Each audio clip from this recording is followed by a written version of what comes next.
Elizabeth Arden cream.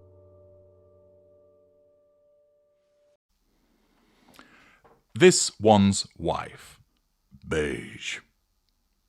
Beige. Beige. Hello, I'm H.G. Tudor.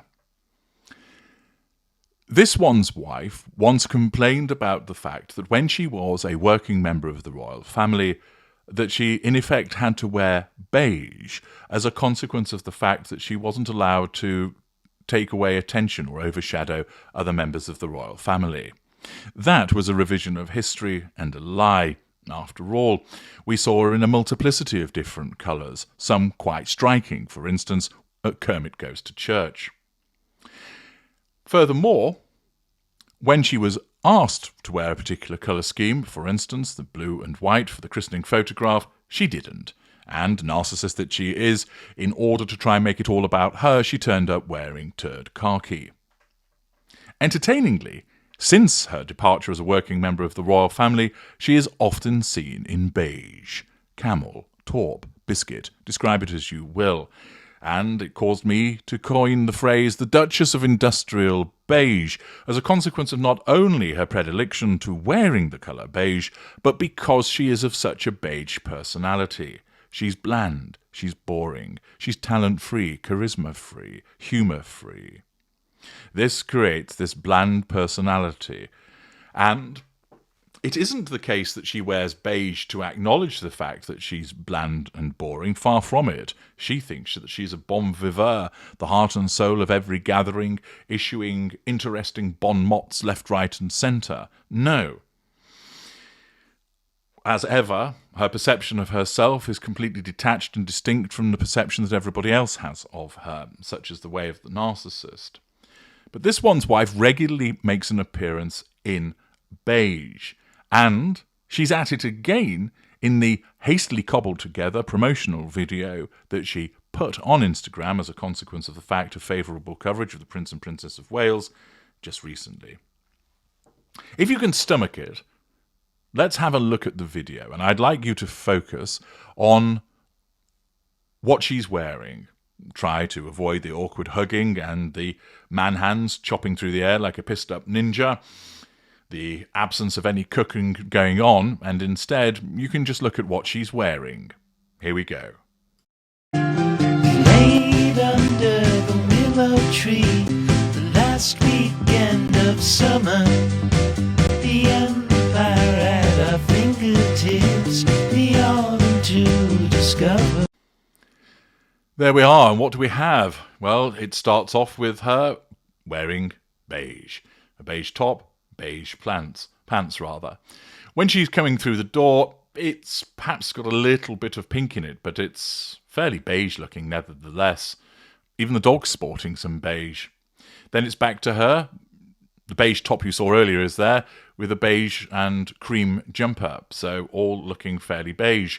Then when she's talking to the disinterested crew member, she has something that is perhaps white, possibly cream, maybe a subtle shade of beige. It's there again. Then we see the pleated pants and the blouse, which look fairly beige to me. So she's dancing in beige. Shades of beige, once again. Director says definitely beige, certainly beige, no doubt about it. Change when she's in B action. This time it's white, but that's only because of the equipment and she's wearing some gloves.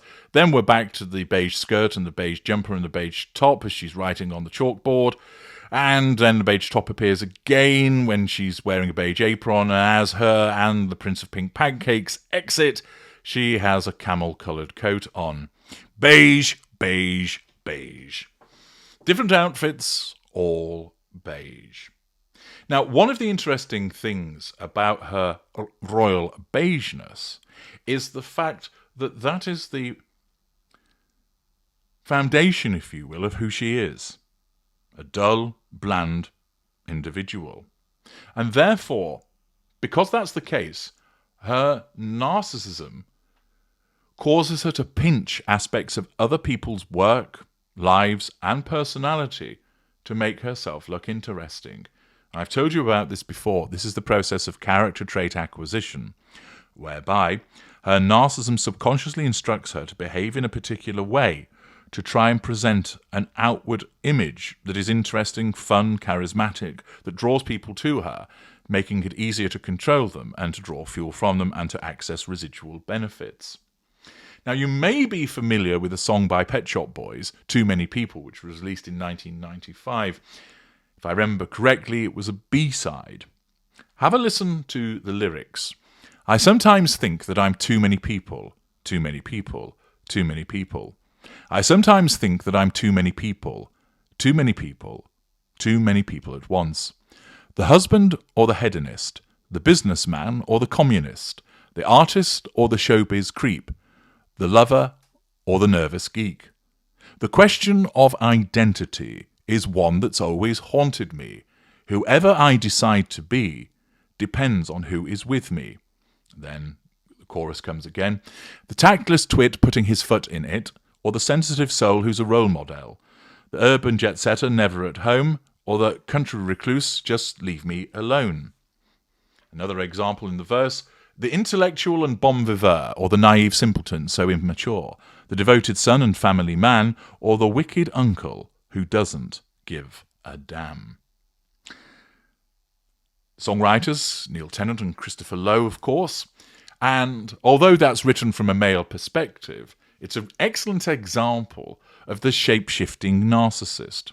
The only difference here is that in that song, the person who is talking is querying that there are too many people. Naturally, a narcissist would never do that. So if you strip out that chorus, the different people that they seek to play, and the fact that the question of identity is one that's always haunted this person, whoever they decide to be depends on who is with me, is entirely apt and is applicable so much to this one's wife. She is beige. So what she needs to do is bolt on different aspects of other people. This is why we get her replicating Diana, Princess of Wales, that she will mimic aspects of Catherine, Princess of Wales, that sometimes she thinks that she's Julia Roberts. On other occasions, she thinks that she's this sort of giggling ingenue, that she thinks that she's some debutante, that she's the worldly earth mother, that she's the seasoned actress, that she's the thought leader, that she's the Martha Stewart domestic goddess, that she believes that she's the Gwyneth Paltrow of high-end expensive goods, that she takes aspects of all of these other people, that she's the fun mum, that she's the entertaining bananatarian, that, hey, I'm a little bit wacky and fun, I'm dancing in the kitchen, look at me. Oh, actually, I am up for everything. See, I'm going down on the tube at Whistler. She has no sense of self. So her narcissism is left with the task of trying to build on the beige, of taking those fragments and shards and aspects and slivers of other people's lives and trying to be all of these things. And the problem is that that often works for narcissists because, for instance, they'll demonstrate that they're the corporate raider at work, that they are the man about town in the bar, that at home they are the dedicated family man. And that works for who they are with in that instance. But invariably the narcissist engages in compartmentalization, keeping those aspects of his different facets separate. So he doesn't take the corporate raider home, and the domestic dad isn't the one who's out in the bar chatting up people. He keeps them separate. The narcissism functions appropriately in that regard. The narcissism also works to keep the people in those different worlds separate from one another. Hence, often, the dutiful wife never really gets to meet the colleagues, doesn't meet a certain group of friends that the narcissist heads out with, because then there can be no risk of someone blowing apart the different lives of the narcissist to people who ought not to hear about it. But not only is this one's wife's narcissism not that good at selecting who she should replicate, in terms of doing it in a passable way, she's so overexposed that you see all of these different people one after the other, that you will see in the course of an appearance somewhere, she'll go from trying to be Julia Roberts to trying to be Martha Stewart, that she'll then go from trying to be the sharp-nosed businesswoman to the caring Diana duplication. It doesn't work. And this is a combination of she's so exposed and the fact that her narcissism isn't very good at the mimicry that it seeks to engage in. Accordingly, it fights against the presentation of her being beige. But through my work, you're able to understand that there is no sense of self in relation to this one's wife. She's an accumulation of other people in order to try and look like something else. But again, it's something that she fails at. I'm H.G. Tudor. Thank you for listening.